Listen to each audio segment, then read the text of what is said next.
যোৱা 23 ডিচেম্বৰ তাৰিখত আমাৰ সদৌ অসম কোচ ৰাজবংশী সন্মিলনীৰ সভাপতি মাননীয় প্ৰণৱ নাৰায়ণ দেৱৰ এগেইনষ্টত অবিভক্ত গোৱালপাৰা জিলাৰ সভাপতি মাননীয় শ্ৰীযুত সুৰজ চন্দ্ৰ ৰায়ে কিছুমান অবান্তৰ কথা কৈ এটা বিবৃতি প্ৰকাশ কৰিছিল প্ৰতিদিন কাকতত।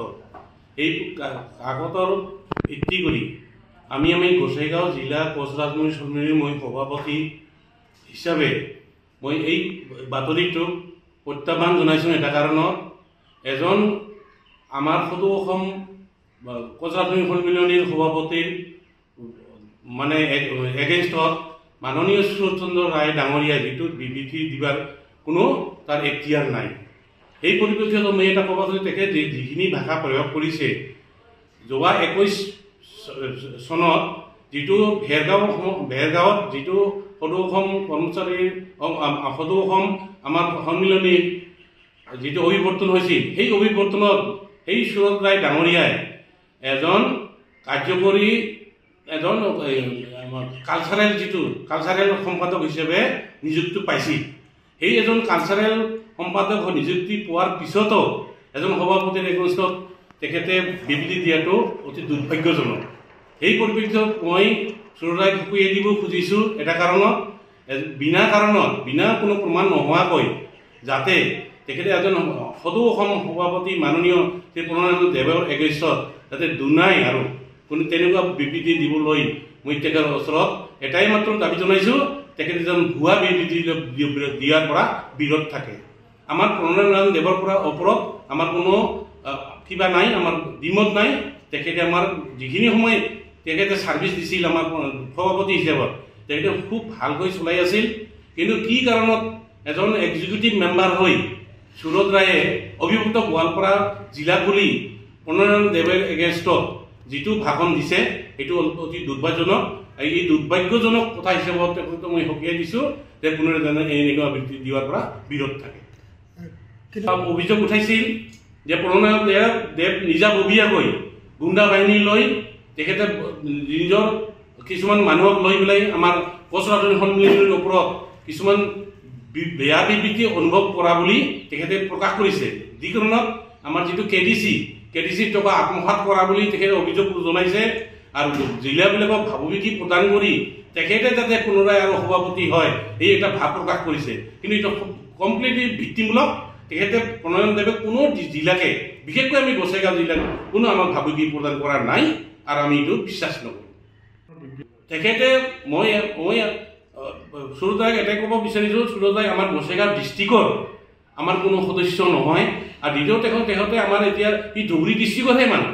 এজন ধুবুৰী ডিষ্ট্ৰিক্টৰ মানুহ হয় কোকৰাঝাৰ গোসাইগাঁও জিলাৰ মানুহ হয়। তেখেতে কি হিচাপে কি যুক্তিত যে এই বিবৃতিবিলাক দিয়ে সেই তেখেতক আমি গোসাইগাঁও জিলা সমিতিৰ পৰা তেখেতক আমি সকীয়াই দিছোঁ।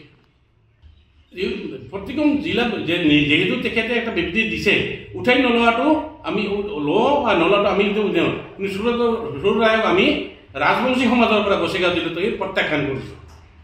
আমি জনামতে তেখেতে যেতিয়া আমাৰ গোসাইগাঁও জিলাৰ সভাপতি হিচাপে আছিল, যেতিয়া আমাৰ KAC গঠন হ'ল, KACৰ এজন এক্সিকিউটিভ মেম্বাৰ হ'বৰ কাৰণে তেখেতে আমাৰ গোসাইগাঁও ডিষ্ট্ৰিক্টৰ পৰা সভাপতি নিজে উপাধি দি অবিভক্ত গোৱালপাৰা জিলা হিচাপে তেখেতে এখন নতুন সংগঠন খোলালে। তাত ৰাজনৈতিক চৰণতো আছিল KAC যাতে সি এটা মেম্বাৰ হ'ব পাৰে। নিশ্চয় এটা তাৰ ব্যক্তিগত মুনাফাৰ কাৰণে এই কামটো কৰিছে।